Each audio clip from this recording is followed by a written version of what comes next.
ಹರಿಹರ ನಗರಸಭೆಗೆ ಕೇಂದ್ರ ಸರ್ಕಾರ ಮತ್ತು ರಾಜ್ಯ ಸರ್ಕಾರ ಹಾಗೂ ಸ್ವಂತ ಆದಾಯದಿಂದ 2024-25ನೇ ಸಾಲಿನ ಹಣಕಾಸಿನ ವರ್ಷಕ್ಕೆ ಒಟ್ಟು 64.06 ಕೋಟಿ ಆದಾಯ ನಿರೀಕ್ಷೆ ಮಾಡಿದ್ದು 4.79 ಲಕ್ಷ ಉಳಿತಾಯ ಬಜೆಟ್ ಅನ್ನು ನಗರಸಭೆ ಆಡಳಿತಾಧಿಕಾರಿ ಹಾಗೂ ಜಿಲ್ಲಾಧಿಕಾರಿ ಡಾ ಎಂವಿ ವೆಂಕಟೇಶ್ ಮಂಡಿಸಿದರು. ಬಜೆಟ್ ಮಂಡನಾ ಸಭೆಯಲ್ಲಿ ಶಾಸಕ ಬಿಪಿ ಹರೀಶ್ ಮಾತನಾಡಿ, ಉಳಿತಾಯ ಬಜೆಟ್ ಮಂಡಿಸಿರುವುದು ಸಂತಸ ತಂದಿದೆ. ಇನ್ನೇನು ಬೇಸಿಗೆಗಾಲ ಕೂಡ ಆರಂಭವಾಗುತ್ತಿದ್ದು ರೋಗ ರುಜಿನಗಳು ಹರಡಲು ಶುರುವಾಗುತ್ತವೆ. ಇದಕ್ಕೆ ಪೂರ್ವ ಸಿದ್ಧತೆಗಳನ್ನು ನಗರಸಭೆ ಮಾಡಿಕೊಳ್ಳಬೇಕಾಗಿದೆ. ಇನ್ನು ನಗರಸಭೆಯಲ್ಲಿ ಸಿಬ್ಬಂದಿ ಕೊರತೆ ಇದ್ದು ಇದರ ಬಗ್ಗೆ ಕೂಡ ಗಮನ ಹರಿಸಬೇಕು ಅಂತ ತಿಳಿಸಿದರು. ಬಳಿಕ ಹಿರಿಯ ಸದಸ್ಯ ಶಂಕರ್ ಕಟಾವ್ಕರ್ ಮಾತನಾಡಿ, ಉಳಿತಾಯ ಬಜೆಟ್ ಘೋಷಣೆ ಮಾಡಿರುವುದು ನಮ್ಮೆಲ್ಲರಿಗೂ ಸಂತಸ ತಂದಿದೆ. ಮುಂಬರುವ ದಿನಗಳಲ್ಲಿ ಜಿಲ್ಲಾಧಿಕಾರಿಗಳು ಹರಿಹರ ನಗರಸಭೆಯ ಸರ್ವಾಂಗೀಣ ಅಭಿವೃದ್ಧಿಗೆ ತಮ್ಮ ಸಹಕಾರ ನೀಡಬೇಕು. ಜತೆಗೆ ದಾವಣಗೆರೆ ಹರಿಹರ ನಗರಾಭಿವೃದ್ಧಿ ಪ್ರಾಧಿಕಾರದ ಶಾಖೆಯೊಂದನ್ನು ಹರಿಹರ ನಗರಸಭೆಯಲ್ಲಿ ಆರಂಭಿಸಬೇಕು ಅಂತ ಮನವಿ ಮಾಡಿದ್ರು. ಈ ಸಂದರ್ಭದಲ್ಲಿ ನಗರಸಭಾ ಆಯುಕ್ತರಾದ ಬಸವರಾಜ್ ಐಗುರು, ನಗರಸಭಾ ಸದಸ್ಯರು, ಸಮಾಜ ಸೇವಕರು, ಪತ್ರಕರ್ತರು ಉಪಸ್ಥಿತರಿದ್ದರು. ವರದಿ ಸೈಯದ್ ಶಾಮೀರ್, ಎಬಿ ನ್ಯೂಸ್ ಕನ್ನಡ, ಹರಿಹರ. ರಸ್ತೆ, ಚರಂಡಿ, ಫುಟ್ಪಾತ್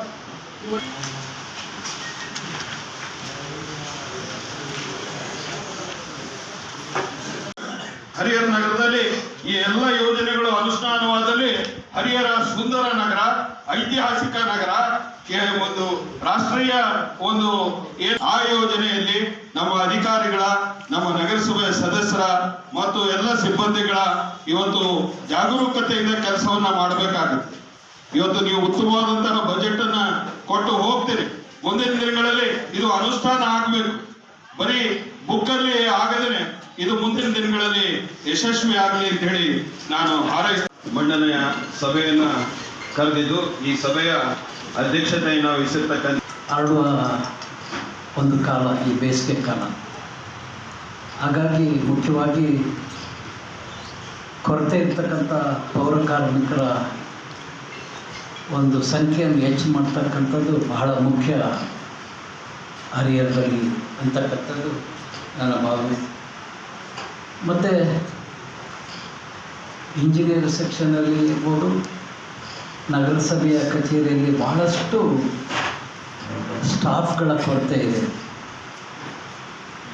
ಮೊದಲೇ ಹರಿಹರದಲ್ಲಿ ಪ್ರತಿಯೊಂದು ಕೆಲಸ ಭಾಳ ವಿಳಂಬ ಅಂತಕ್ಕಂಥದ್ದು ಜನರ ಅಭಿಪ್ರಾಯ.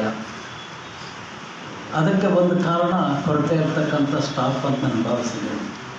ಅದರಲ್ಲೂ ಇಂಜಿನಿಯರ್ ಸೆಕ್ಷನ್ ಅಂತೂ ಸದಸ್ಯರು ಹೇಳಿದರು, ಈ ಕಾಂಟ್ರಾಕ್ಟ್ದವ್ರಿಗೆ ದಯವಿಟ್ಟು ನಾವು ಈಗ ಕೌಲತ್ನಲ್ಲಿ ಮಾಡಿಬಿಟ್ಟು ಅದು ಹಾವೇರಿ ಜಿಲ್ಲೆಗೆ ಸೇರಿದೆ ಬಹಳ ತೊಂದರೆಯನ್ನು ಅನುಭವಿಸ್ತಾ ಇದ್ದೀವಿ. ಯಾಕೆಂದರೆ ನಾನು ಇವತ್ತು 18ನೇ ವರ್ಷ ಸದಸ್ಯನಾಗಿ ನಾನು ಹೇಳ್ತಾ ಇದ್ದೀನಿ, ಕೌಲತ್ನಲ್ಲಿ ಇರತಕ್ಕಂತಹ ಅವತ್ತಿನ ಕಾಲಕ್ಕೆ ನಮಗೇನಿತ್ತು, ನೀರು ಪಾಸ್ ಆಗ್ತಾ ಇತ್ತು, ನೀರು ತುಂಬ ಹರಿತಾ ಇತ್ತು ಅಂತ ಒಂದು ಕೌಲತ್ತಲ್ಲಿ ಅವತ್ತು ಮಾಡಿದ್ವಿ. ಆದರೆ ಈಗ ಅಲ್ಲಿ ನೀರು ಬರ್ತಾ ಇಲ್ಲ. ಹೊಸ ಸೇತುವೆ ಆದಮೇಲೆ ಕೌಲತ್ತಿಗೆ ನೀರು ಬರ್ತಕ್ಕಂತಹ ವ್ಯವಸ್ಥೆ ನಿಂತು ಹೋಗಿದೆ. ಏನು ಮಾಡಿದ್ರು ನೀರು ಬರೋಣ.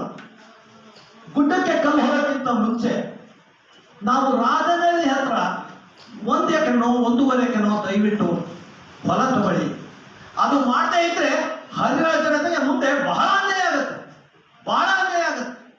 ಅಲ್ಲಿ ತಗೊಂಡು ನಾವು ನೀರಿನ 2ನೇ ಹಂತವನ್ನ ಶಾಸಕರು ತಾವುಗಳು ಸೇರಿ ಸರ್ಕಾರದಿಂದ ನಗರಸಭೆ ನಿಧಿಯಲ್ಲಿ ಪರಿಶಿಷ್ಟ ಜಾತಿ, ಪಂಗಡ ಮತ್ತು ಇತರ ಹಿಂದುಳಿದ ನಾಗರಿಕರಿಗೆ ಮೂಲಭೂತ ಸೌಕರ್ಯ ಹಾಗೂ ವೈಯಕ್ತಿಕ ಸೌಲಭ್ಯಗಳ ಹಂಚಿಕೆ ಮಾಡುವುದು 25.75 ಲಕ್ಷಗಳು.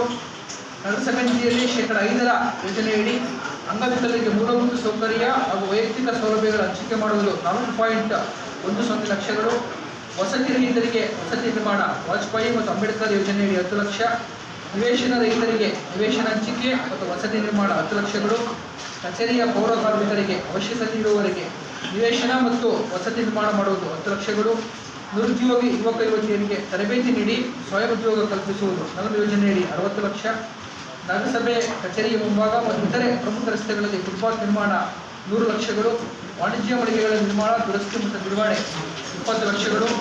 ಕೆರೆ ಅಭಿವೃದ್ಧಿ ಶುಲ್ಕ ಪಾವತಿ 3 ಲಕ್ಷ. ಕಚೇರಿಯ ವಾಹನಗಳ ಇಂಧನ ಪಾವತಿಗಾಗಿ 45 ಲಕ್ಷಗಳು. ಕಚೇರಿಯ ವಾಹನ ದುರಸ್ತಿ ನಿರ್ವಹಣೆಗೆ 10 ಲಕ್ಷಗಳು. ಬೀದಿ ದೀಪಗಳ ವಿದ್ಯುತ್ ಬಿಲ್ಲಿನ ಪಾವತಿ 335 ಲಕ್ಷಗಳು. ಕುಡಿಯುವ ನೀರಿನ ವಿದ್ಯುತ್ ಬಿಲ್ ಪಾವತಿ 440 ಲಕ್ಷ.